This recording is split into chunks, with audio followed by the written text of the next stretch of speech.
Hey everyone, welcome to another rapid fire review, this time for Team Cherry's Hollow Knight Silksong. Silksong is a Metroidvania style game and the sequel to the 2017 smash hit Hollow Knight. If you aren't aware, Hollow Knight was a tiny, crowd-funded game made by an also tiny Australian studio that was released to pretty much universal praise and is still on several of the top 100 games of all time's lists. If you haven't played it, I very highly recommend it. So naturally, as a fan of the first game, and with the longer than expected wait for Silksong, I was pretty excited when the release date finally came. And Silksong was worth the wait. Right away, you can see how absolutely gorgeous this game is. The art and visuals, when you can clearly see them, are fantastic. If you were a fan of Hollow Knight's art style, I think you will love how the original style has evolved into Silksong's. The environments, enemies, and bosses are just as visually striking. And there are some encounters and locations here that I think will stick with people for quite some time. Traversing throughout the world is just as sharp and as tight as before. As the game progresses, you amass movement abilities, special attacks, and tools which give you an incredible amount of control in how you tackle the environments. You also get to take these new, unlocked abilities back to other areas of the map that you weren't fully able to explore the first time around. And there's quite a bit of map to explore. Silksong's map is significantly bigger and denser than the Hollow Knight map. Fortunately, you won't have to walk all the way back, as there is a fast travel system between zones. So there isn't too much backtracking. Well, not for exploring. The NPCs in this rich world are, for the most part, worth talking to. Some are just there to fill in the blanks of this mysterious world, others are charming, and the most important ones upgrade your gear or sell you new tools. The designs for some of the boss fights were also excellent.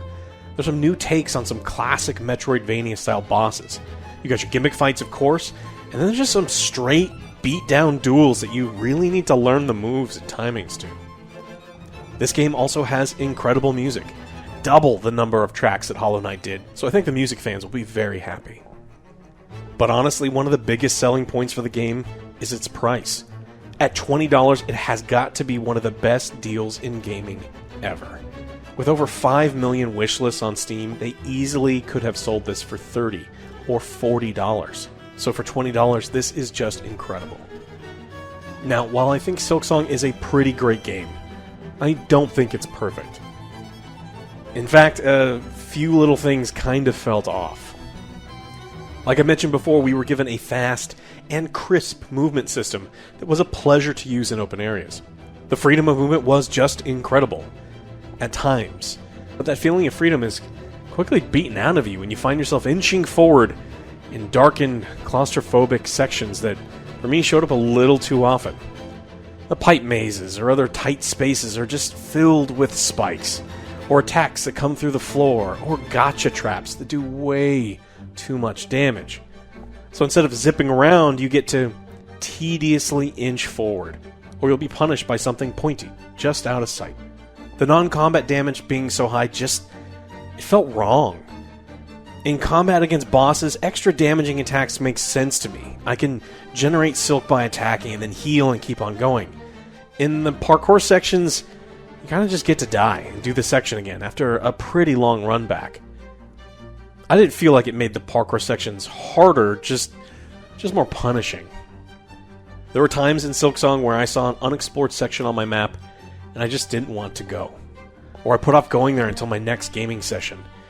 And I gotta tell you, that never happens when I play these games. I love to explore areas for secrets, even knowing most of the time it's just gonna be a pile of useless beads. So I didn't like some of the sections, and definitely had a reluctance to explore in some areas. That's a minor issue, but it was exacerbated by some interesting enemy design.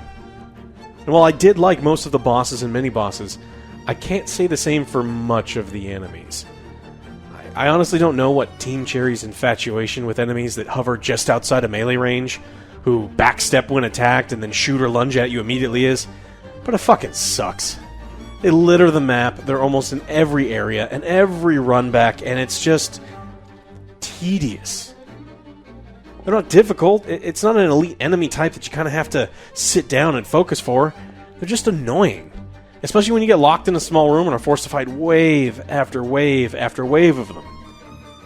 And boy, do they sure love their locked gauntlet sections in Silksong. And for a lot of the game, you will probably need to kill these annoying enemies until you find a good bead farming spot.